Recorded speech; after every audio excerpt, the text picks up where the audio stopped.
Welcome to this episode of the Smart Leaders Sell podcast. I'm Jessica Lorimer, sales coach and leadership expert, and I am really excited to dig down into today's episode.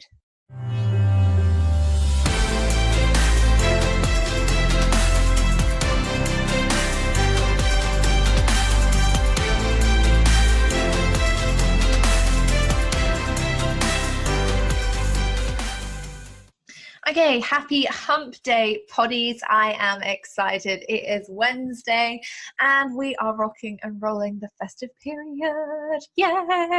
I don't know if anyone else has been singing along to the Pogues, but to me, it is not Christmas unless you have sung Fairy Tale of New York yet, which is why I have been driving Sam absolutely crazy, singing it pretty much the entirety of December. Which I'm okay with. I'm not sure he is. I'm not sure he came home and was like, yay, I'm so glad that I get to listen to Jess's dulcet tones for the whole of December singing Christmas carols. But you know what? That is love, people. So today we are staying on that topic of love, actually, and we're talking about customer experience. So this is one of our 10-minute tip, trick, technique sessions to help you power through for the rest of the week. And customer experience for me is a big topic, okay? It's one of those things that I get a lot of questions around customer experience. You know, how can we ensure that customers do have a good experience? What happens when people don't? How do we manage that? And I think a lot of it comes down to making sure that you set the best boundaries in your business for you and the best expectations for your clients. So let's just talk a little bit about what customer experience really is. What does it actually mean, and what kind of definition am I using for it? So for me, customer experience is about the journey that your customer goes on and the experience they have at each point in that journey. So the experience they have as a lead, for example, the experience they have as a paying client, the experience they have once they finish being your client.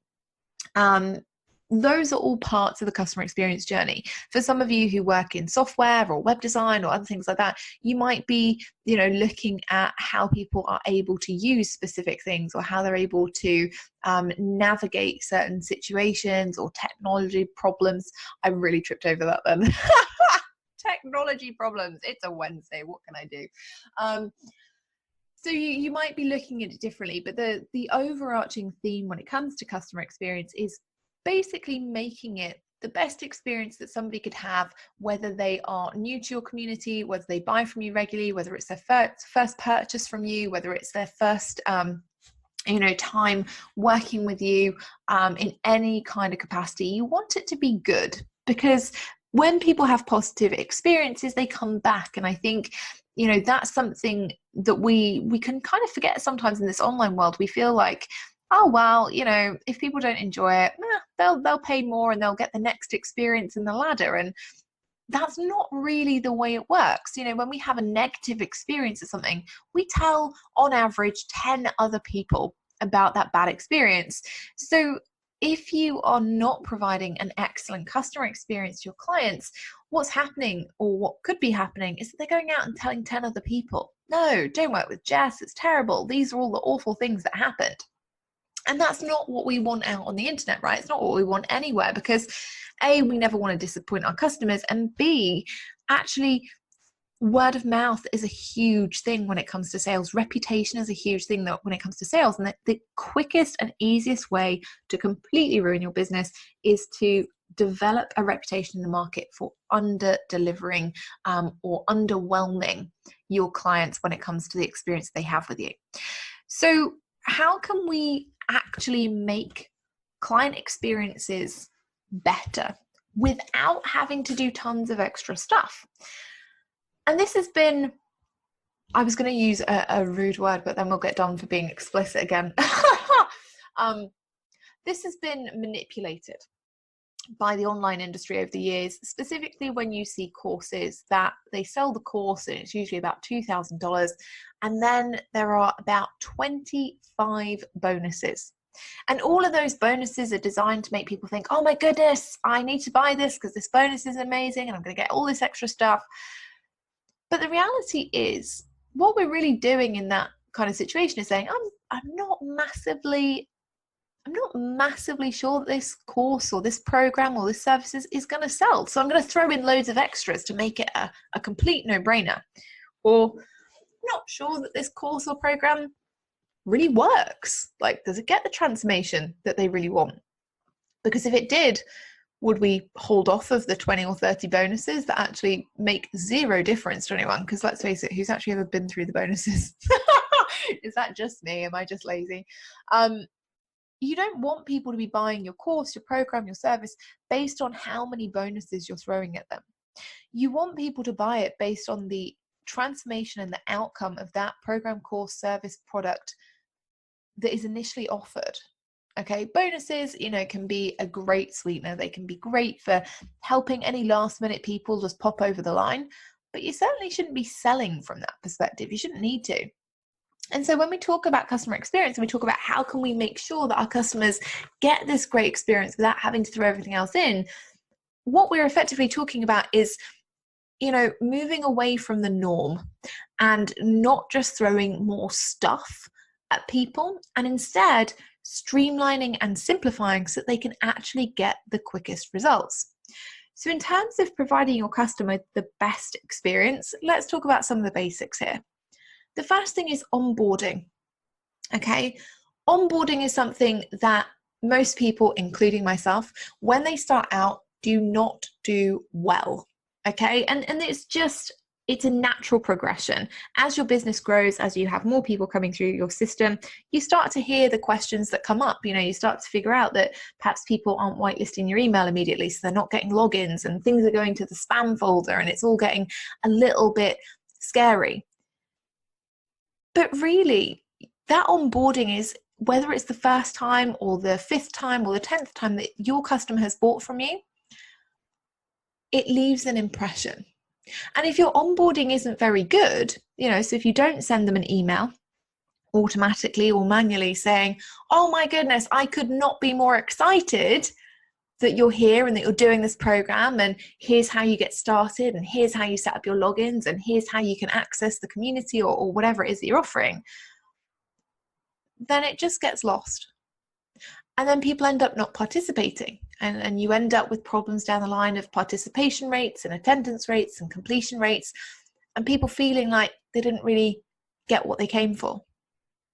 So onboarding is really important, and it's important to have a specific sequence for your people to go through and to manage that experience. And then the second thing is about results. Okay, and this sounds like a real basic, doesn't it? But results are important. And when you want your customer to have a good experience, it's about helping them get quick results. What quick wins can somebody have? And so that links into things like the onboarding, because a quick win is simply setting up logins. For some people, the purchasing of a product or service will feel like a key win for them because they've made a decision, they've taken action. For some people it's going and setting up their logins. For some people it's completing the first task. But if you're running, these huge courses and every single module has 8 to 10 videos and you have to watch them all and you have to complete a 30-page worksheet and all this kind of stuff, it starts to get thin. People start to get bored. Suddenly they're not motivated to take action anymore, and so they stop. And because they're not seeing any quick wins, they're not seeing any little results, they're not seeing, oh, I just wrote my first Facebook post in 20 minutes, or I just created 6 months worth of content in 10 minutes, or all those kinds of things. Because they're not having those quick wins, those things that you can easily provide, they never get on to the more complicated stuff. And again, that causes problems down the line with how people feel about the experience. And when they look back on it, they go, oh, well, I didn't win at anything. Oh, it was crap. And that's not true. It's just that actually they couldn't make it through because everything was so big. So, when you're looking at customer experience and making it easy for people and helping them actually make it through to the transformation or the outcome they want, you've got to think about, well, is it possible for them to get a quick win? And are they getting a quick win at each stage that keeps them motivated and keeps them continuing with the course? one of the things that we recently did with the podcast course that I launched a couple of months ago, me and Scott sat down and we talked about it before we launched it and said we want everything to be bite-sized, because the thing about launching a podcast is that there's a lot of technology involved. There's a lot of user experience when it comes to how do we edit the podcast, how do we record it, how do we create the content. There were lots of questions that came up, and what we didn't want to do was record 30-minute long modules to be like, right, okay, here you go, listen to all of this, go and complete a worksheet, and then do all of the work on top. It didn't work. So instead, we designed our course so that people could follow along. Okay, the videos, they're, at maximum 15 minutes. You follow along. We encourage you to pause. We encourage you to stop. We encourage you to take the action so that you can see the next thing. And actually, the experience is a lot better for people because they can win at every single stage. It means that it's easy to complete. It means that it's not a 12-week course. It means that, people can actually make it through and get great results because they're engaged and motivated and winning at every single stage. And then finally, when we talk about user experience, what's really important to the user or the customer is that they get what they pay for. So if you tell people, I am going to be in the private Facebook community, 5 days a week, 12 hours a day, and then you're not, you're going to have a problem because you've set an expectation that you can't uphold.